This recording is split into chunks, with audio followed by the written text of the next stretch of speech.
Alright, so today I am going to make a video of replacing the 10 UF capacitor on the Casablanca Zephyr fan, and I'm doing this on an ARM 3 board.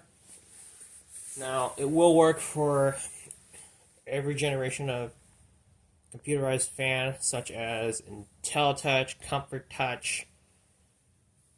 It will work for AdvanTouch 3, or like InteliTouch 3, but you have to get the right capacitor that will fit. And not every capacitor will always be exact match. But anyways, we're going to be taking this fan apart and look at the board. So just loosen all the thin screws since it's a Zephyr fan. Now every fan does vary on age and model of the fan. So some screws will go for the top of the top plate, and then they are held down on the faceplate. And some fans will generally have a like 4, 3, or like 7 screws. Most, if not all, of these 80s, 90s Casablanca fans will always have the screws going from the bottom of the faceplate and the acorn that's going on the top plate of the motor housing.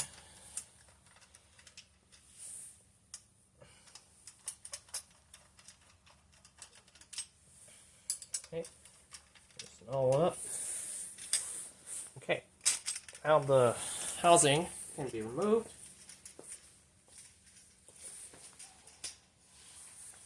Now I'm making this video because I had someone ask me how did I actually replace the capacitor directly from the board without having the need to cut the red and brown wires to put in the new capacitor. So here you go. So I'll start disconnecting the ribbon cable that goes to the BFR, and then I will remove one screw or loosen 2 screws that go to the shroud board. Oh, taking it off correctly. Alright. But ideally, and I just kind of forgot, I'm supposed to disconnect the board, the 7-pin connector from the board. So, we want to disconnect that first. Loosen 2 screws, make sure it slides out, and we'll check the value on this capacitor.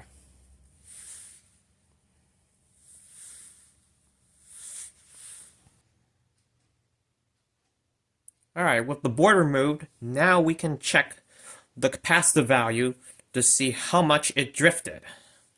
So, whenever you work with capacitors, you always discharge them first. Even though there are resistors that help discharge the capacitor, it's better to try discharging it again just in case. So what we're using here is alligator clamps. So this one's always useful when it comes to discharging capacitors. Alright. Now, we will check the value to see how much it drifted. So put one alligator clamp here and the other in here. So this capacitor drifted to around 3.66 to 3.67 UF. So as you can see here, this is a sign of a bad capacitor. So when that capacitor goes out, that's a good thing, because this will help me trace where that problem occurred. If it wasn't the start value, then I would need to go into the board and trace down where we went wrong, and sometimes it can be difficult because if you look here, like say a 3110 triac right here, that was a hard to find part, and some of these parts may be obsolete or hard to find. So that's another issue. Now, the 10UF is responsible for having speeds 1 to 6 work, and is supposed to do all its special programs. Now, when that 10UF wears out, not only that it's going to slow the fan down, it's also going to lose demo mode, fan minder, light minder, safe exit, and home safe. Plus, it would only go up to speed 1 and 2 when you hold the fan button down. And when you just press the fan button, it will just stay on speed 6, and you cannot turn it off nor reverse it. But you could probably do it on like reverse the fan on speed 1 and 2. But yeah, this one would be a good thing if that capacitor just wears out. But if it wasn't, then I would have to take the board apart, or even further. So, if the board should ever need to be warmed up, it will usually be this big electrolytic capacitor that would wear out. Like, say, 1000 UF electrolytic capacitor. This one is 2200. So, and the volt rating's 35. It's not a bad idea to test all the other electrolytic capacitors, even though they may not be that bad. But if the board should ever warm up, then that's the big electrolytic capacitor that's failing. You could also try replacing the other electrolytic capacitors, but usually the big electrolytic capacitor would be a sign that it would need to be replaced when the board starts having the need to warm up. But yeah, but in this case, it is the start capacitor issue, so I'm not going to be concerned about the electrolytic capacitor right here. So now we can go ahead and pry the board open.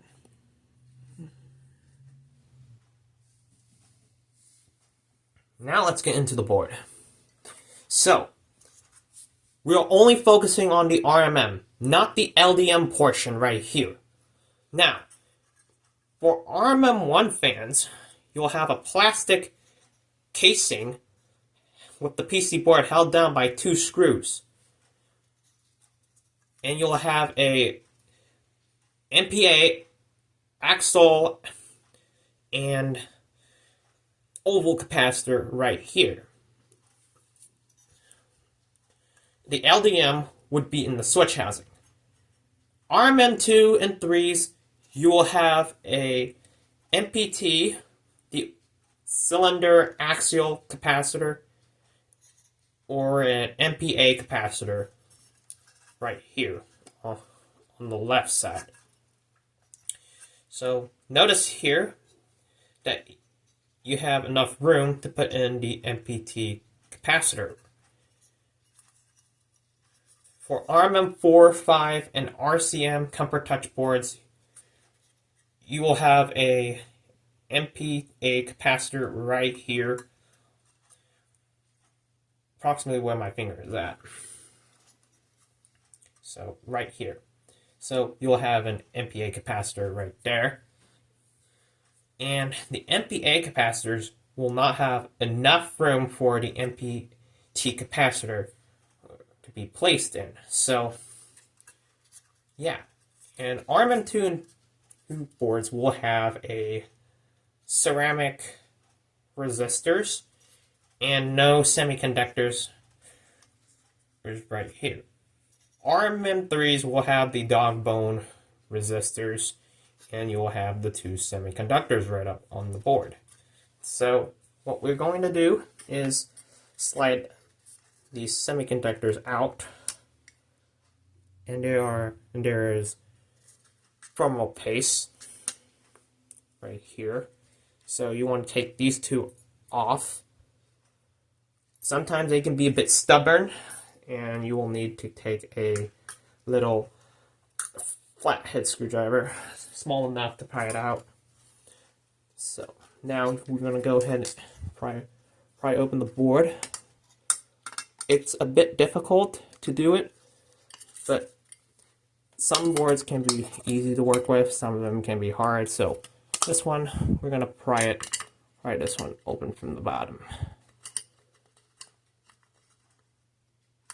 Okay.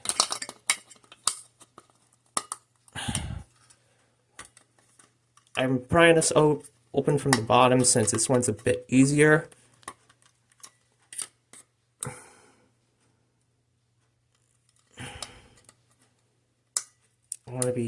Sometimes they'll pop back in, so I want to try to have it stay popped underneath as much as possible.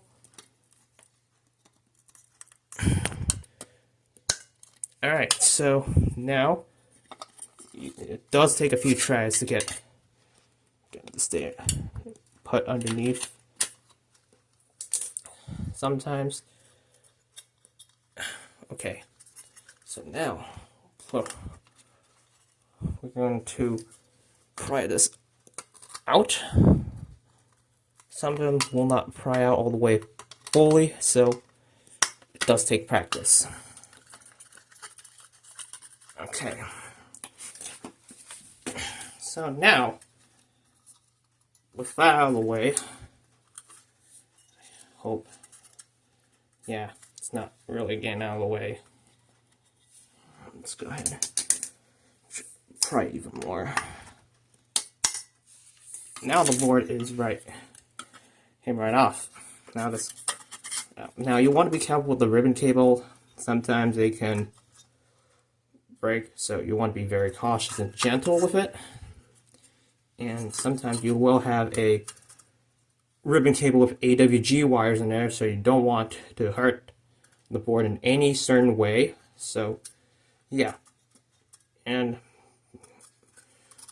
from here you can now have access to the capacitor, and this is right here, so you want to be very careful with removing the capacitor. Sometimes you will have a pin right here. You want to try to pry it out as much as you can. Be cautious.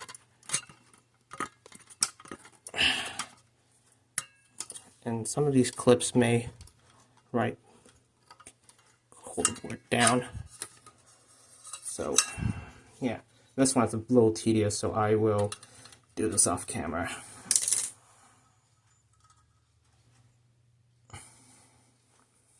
Alright, now you can see here, I'm going to spread this out in the middle. Trying to get sometimes.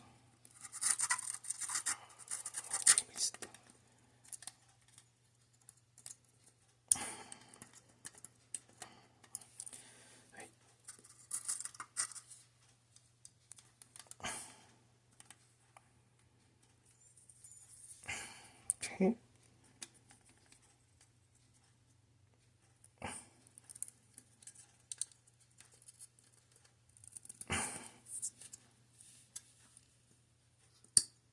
So now you have this board, these two standoffs removed. Sorry if it's not in the best angle. Just push that. I want to push the big ones down.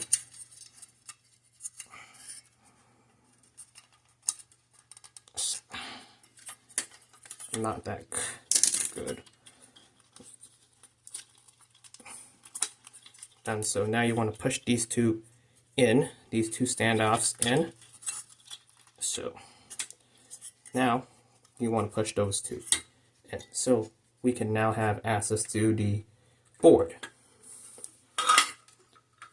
So now with the capacitor taken off, but we'll get to removing it eventually.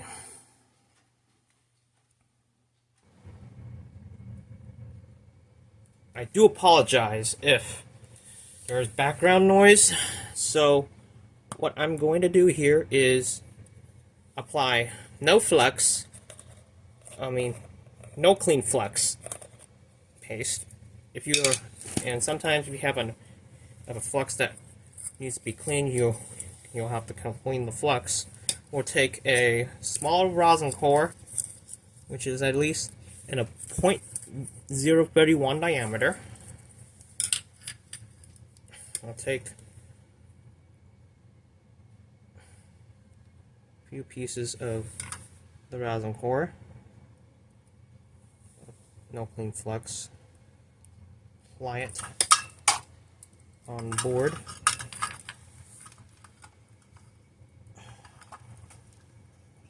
As you can.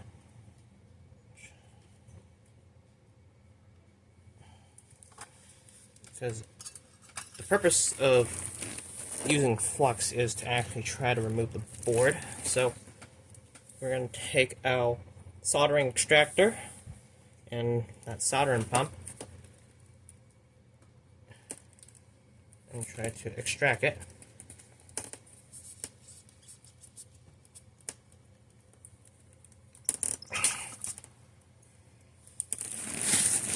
We'll take a few tries. I want to be very careful to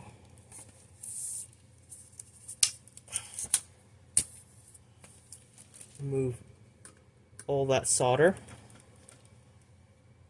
Just want to melt that, push it in.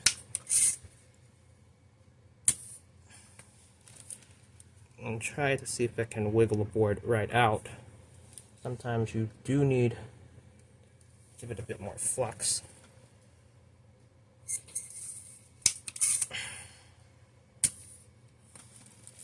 Or not.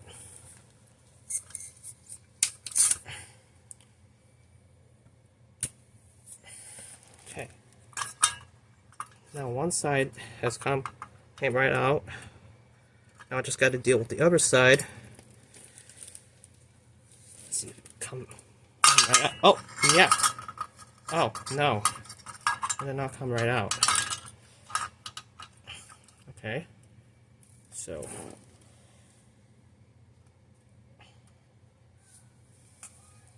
I'm going to try that.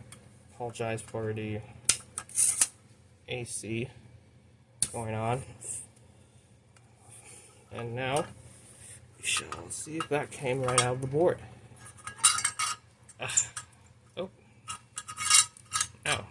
Only one side came right out, so I'm going to try one more. Crap. Oh, yeah. It's not working here because I don't have a proper way to have this. It's not the best way. I'm going to try to see if I can record through the whole entire video.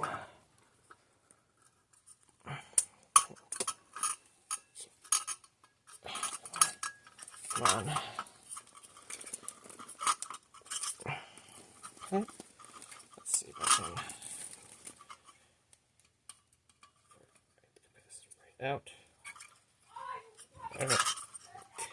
Okay. So.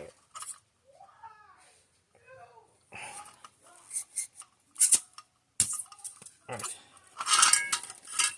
Now, the capacitor has been removed. I told you it can take multiple tries, it can take a few tries. But we have the old capacitor out.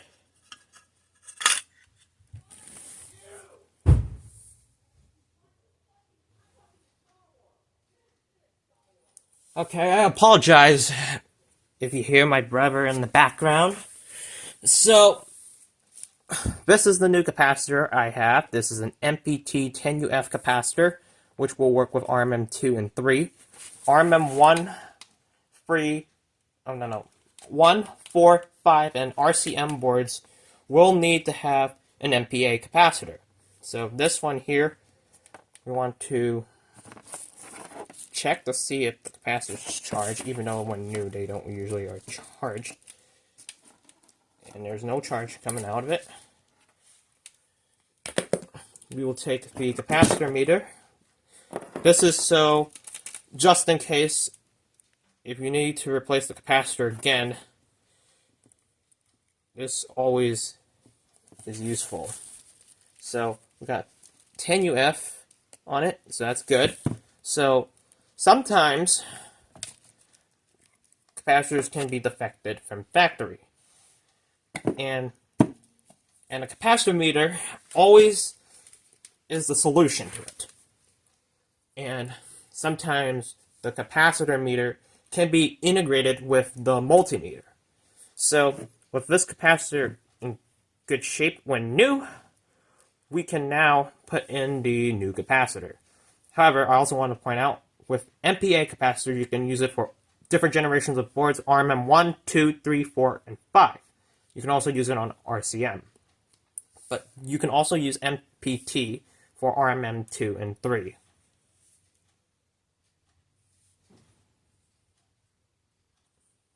I just wanted to point out that some boards may have fish paper inside. If it breaks, it wouldn't be too much of a big deal, as long as the ends of the pins from the capacitor or whatnot are short. But not a bad idea to actually make yourself new fish paper here. But we're going to put in the new capacitor, so we'll slide it inside of the capacitor where the original one would have been at. So we'll watch it slide in. I'm not sure which one's the best way to slide it, but we will slide this in. Go through 2 of the holes. Make sure it's big enough. Alright. Now we can have the new capacitor sit flush. We want that new capacitor to sit flush. So here it is, the new capacitor installed flush to the board. And what we can do here is we can give it some curvature on the board. No, the capacitor. So we can give it some curvature while also pulling it down. But me, sometimes I also do like have it even.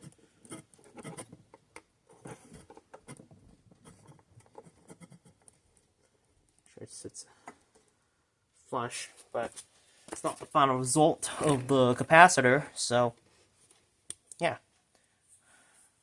Now we'll solder the new capacitor down.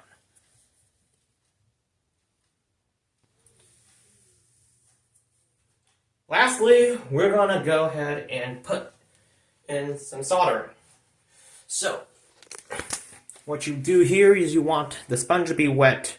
Take your soldering iron, take your tip, make sure it's wet so it cleans up to prepare for the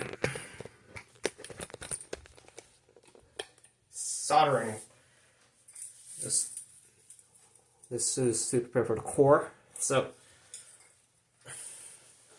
then we'll take the no clean flux, take that tiny rosin core right in,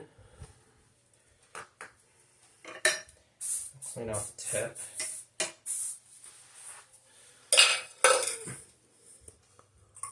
Alright. Apply that onto the tip. Just gotta be careful. Sometimes I get a bit nervous when it comes to soldering, but you'll get used to it.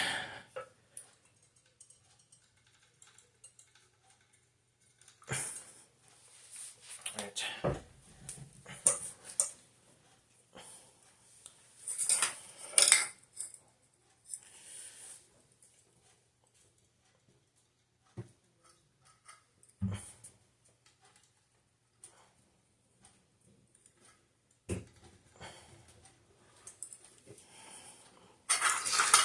It does.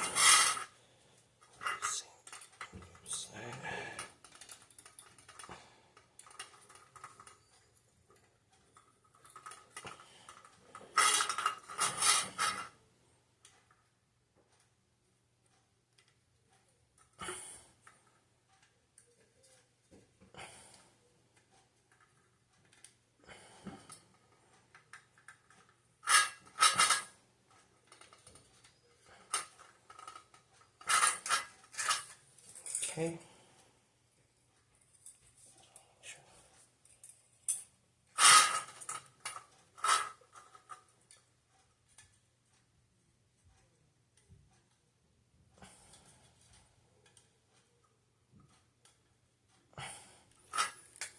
Alright. I get a little bit nervous when it comes to soldering. So we'll check if all the joints are good. If all the joints are good, we can now cut them.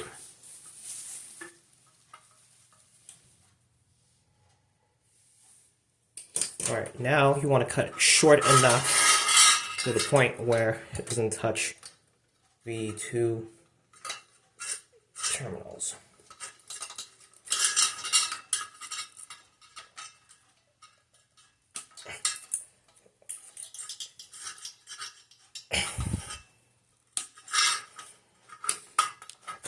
Cut off the excess. Okay. Just cut off until make it shorter.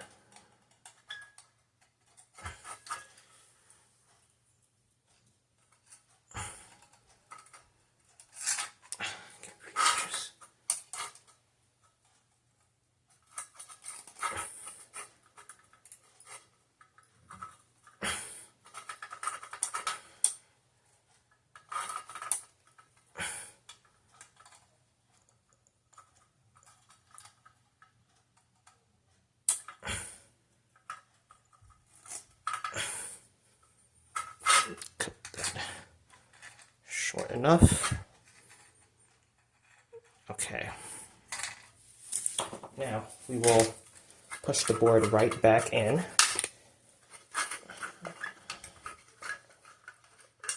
And from here we will push it down.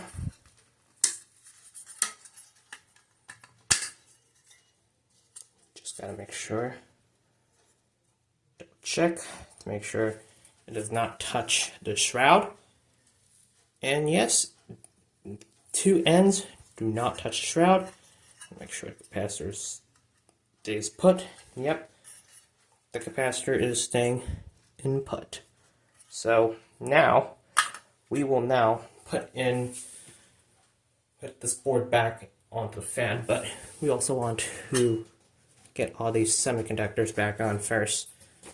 Reattach these tiny little clips which hold the board in place.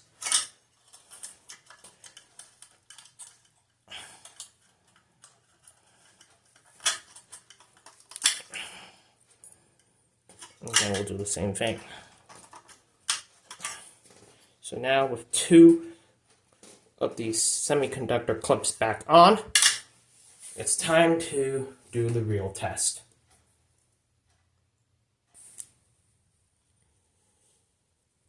Now we're going to go ahead and reinstall the board.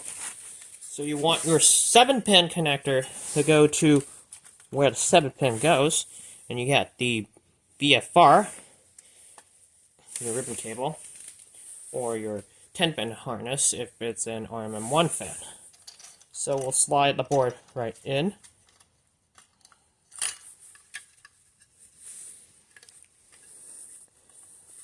I want to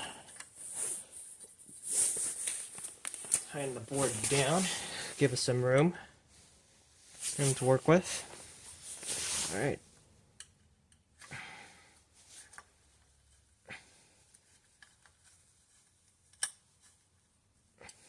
All right.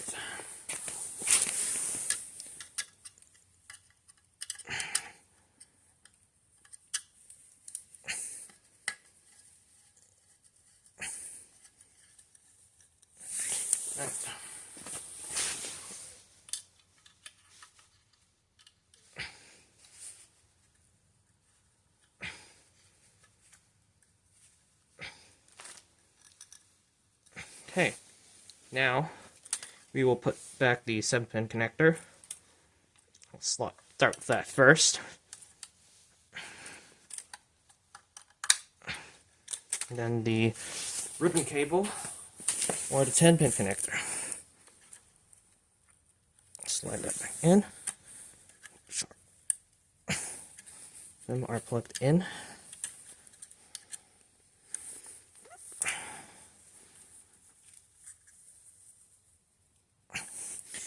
Alright. Push it down fully.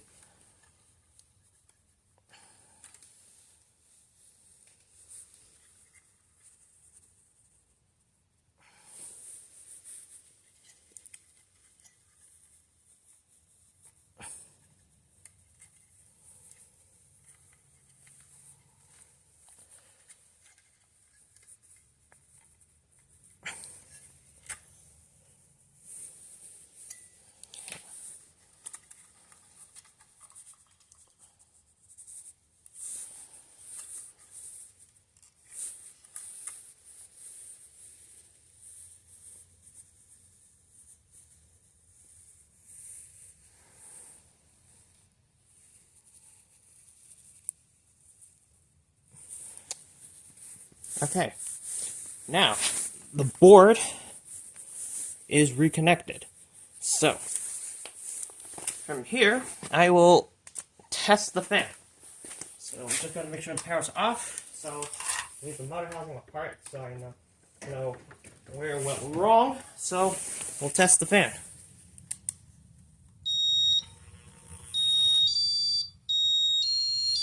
As you can see, the demo mode is back.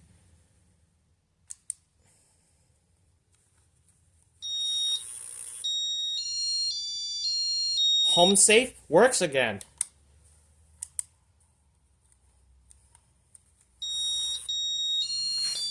Fan minder works again.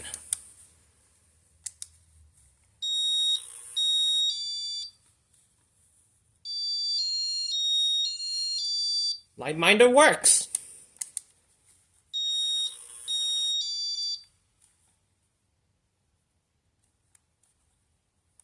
Hold on, let me just...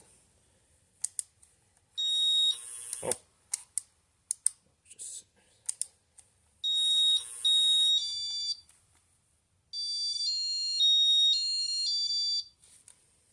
The light minder does work again. Oh, no, sorry. Safe exit. Now, I don't have a light kit installed, but that can wait. So, let's go ahead, try out bring all the speeds. Oh, yeah, no, it's not the BFR issue. Thank God. 2, 3, 4, 5, 6. Off, reverse,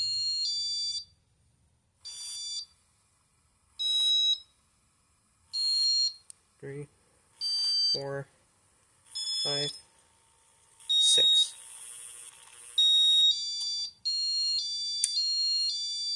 Success! The board is now working again. So now, all that's left for me to do is reassemble the motor housing.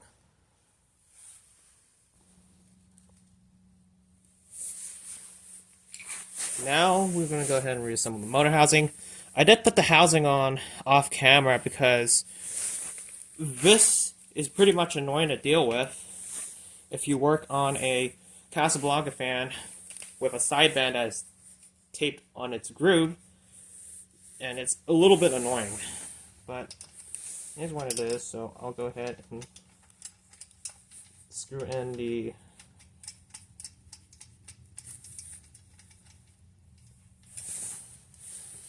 hex nuts back on. Tighten it down as I go.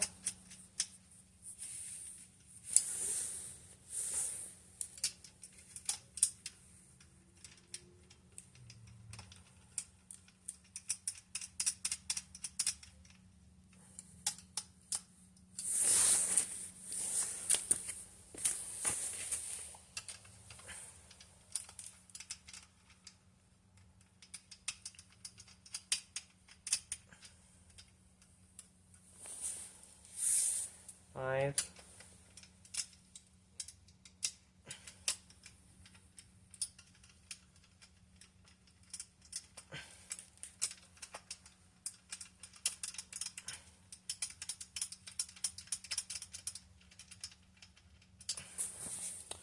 Six, 7.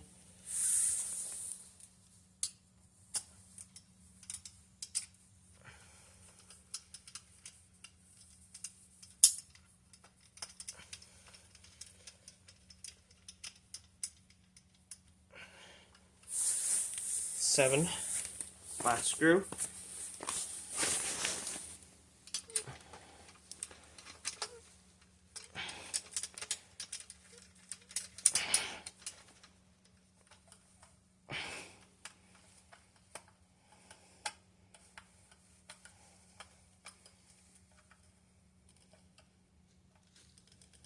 One.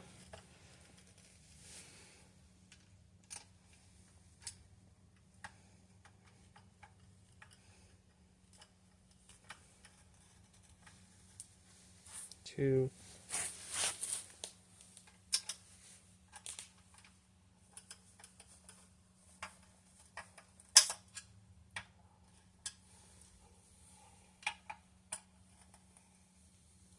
Two. 3. 1, 2, 3.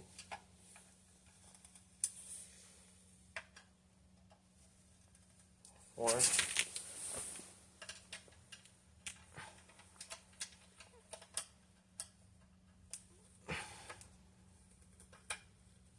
5.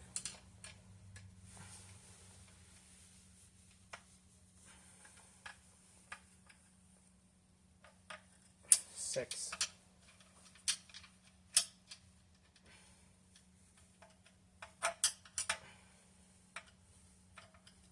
7. Alright, 7 screws. Now I just got to make sure it's reinstalled correctly. Make sure there's no capture seams. Yeah. I think this is the reason why I don't like working with Casablanca fans with that sideband, because sometimes the seams can actually be uneven. So that's one reason why I don't like working with older Casablancas. But it's still worth it. So yeah, I'll go ahead and fix that sideband off camera.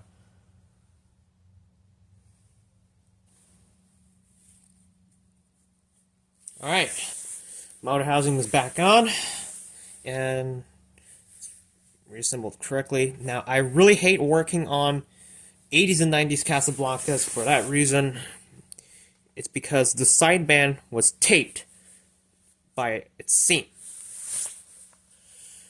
I really hate working on 80s and 90s Casablanca fans because of its sideband, and I hate working with Casablancas because of the press fit shafts, but what are you going to do anyways? So, yeah, it's not as perfect as I want, but this will do. So let's go ahead, power this up.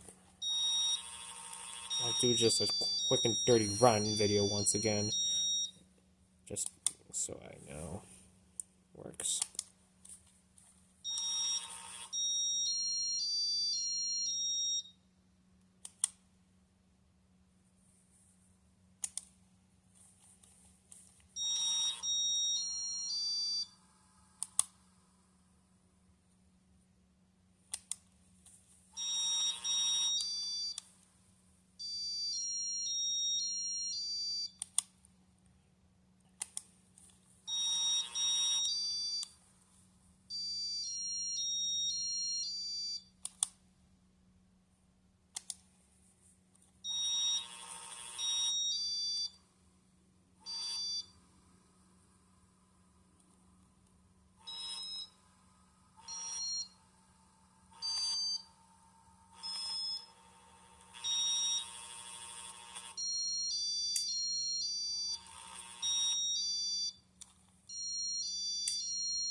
Alright, that's the quick and dirty run video again of the board working with the housing reassembled. So, yeah, there you have it. The capacitor replacement on a Casablanca InteliTouch board. This will also apply with RMM 1, 2, 4, 5, and RCM boards. Again, possible to do it on a InteliTouch and InteliTouch 3 fans, but you have to get the correct capacitor to fit in the board. So, yeah. And when you begin replacing the capacitor in the board, you have to take the entire fan down, light kit, blades, and then you have to remove the entire fan. If I haven't mentioned this already, well, I'm going to say it again. So, there you have it. Video of me replacing the capacitor on a Casablanca InteliTouch board. Thank you for watching, and I hope you enjoyed this video. I'm not sure if this is helpful for anyone or not. Let me know if it's helpful or not. If it's not helpful, you can feel free to comment about the questions you have, and I'll try my best to answer it. So, yeah. Again, thank you for watching. I hope you enjoyed this video.